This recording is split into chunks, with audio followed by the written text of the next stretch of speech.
on voit ici ce qu'on pourrait appeler un sol qui n'est pas très naturel, mais enfin bon, ça exprime quand même ce que c'est qu'un sol. C'est une formation de surface qu'on pourrait dire à la jonction entre deux mondes totalement différents. Il y a le monde minéral d'une part et puis le monde vivant au-dessus. Alors le monde minéral, c'est la roche à l'origine qui s'altère et qui va donner un matériau de plus en plus meuble. On peut parler de la roche géologique à l'origine qui, par le jeu de l'érosion et de l'altération, donne un matériau plus meuble qu'on appelle roche pédologique et dans laquelle va se développer le sol par l'action d'une végétation de surface qui va se décomposer et qui va laisser en se décomposant un matériau qu'on appelle humus en gros, mais qui est quand même assez complexe. C'est pas simple un humus, il y a beaucoup de choses différentes dedans. Et cette partie organique qui se décompose en humus, à la rencontre du monde minéral, si on veut, va évoluer pour fabriquer en quelque sorte ce qu'on peut appeler un sol. Alors, c'est quelque chose de très dynamique. Dans un sol, il y a des mouvements, il y a des migrations d'éléments qui, par le jeu de l'eau et certaines molécules organiques, vont migrer en profondeur et font aller coloniser, si on veut, des zones différentes en profondeur qu'on appelle des horizons, qu'on peut voir sur un sol. Quand on coupe une tranche dans un sol, on peut observer différents horizons et l'ensemble, ça forme un profil. Alors ici, on a un profil tout à fait particulier, typique de cet endroit.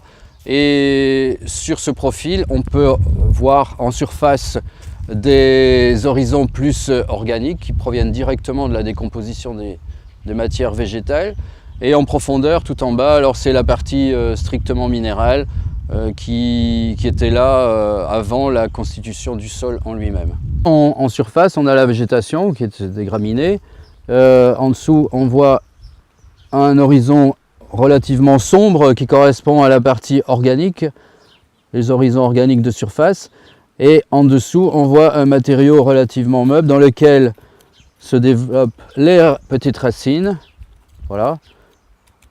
Et plus on descend en profondeur, moins on a de racines et plus on arrive dans ce qu'on appelle la roche-mère, qui est pédologique, et puis la roche-mère géologique encore plus en profondeur. Ici, on ne voit pas trop de vie animale. On pourrait voir des vers de terre, mais dans cette partie-ci, qui est une partie relativement pauvre, minérale, on ne voit pas de jeu de vers de terre. C'est peut-être un peu dommage parce que ce sont des agents de minéralisation de la matière organique de choix, mais ça ne veut pas dire que la matière organique ne va pas se décomposer. Il n'y a pas que des vers de terre qui contribuent à la minéralisation.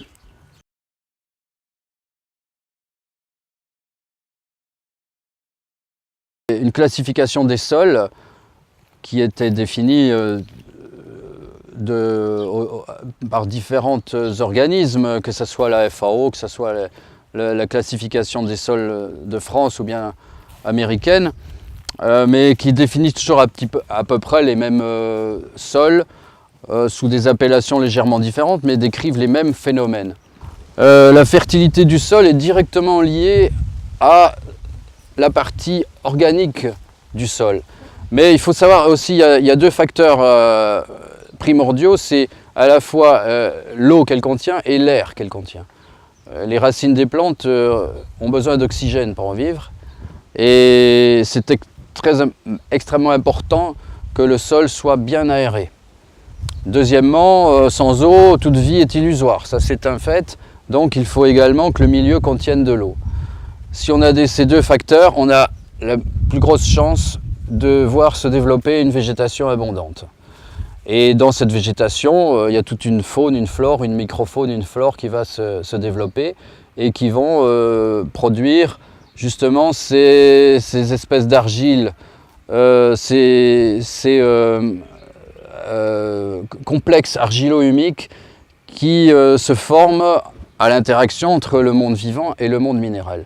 Ce sont ces complexes argilo-humiques en quelque sorte qui vont exprimer au mieux la biodynamique d'un sol, quoi, et sa richesse. Ben, là où il y a de la vie, il y a du dynamisme, je dirais, c'est un petit peu un pléonasme. Tout ce qui est vivant est dynamique, et avec les minéraux qui sont inertes. Donc c'est très important d'avoir un sol qui fonctionne bien, parce que c'est dans ce milieu dynamique, encore une fois, où les échanges se font au maximum, que vont pouvoir se développer au mieux, à l'optimum physiologique, toutes les plantes.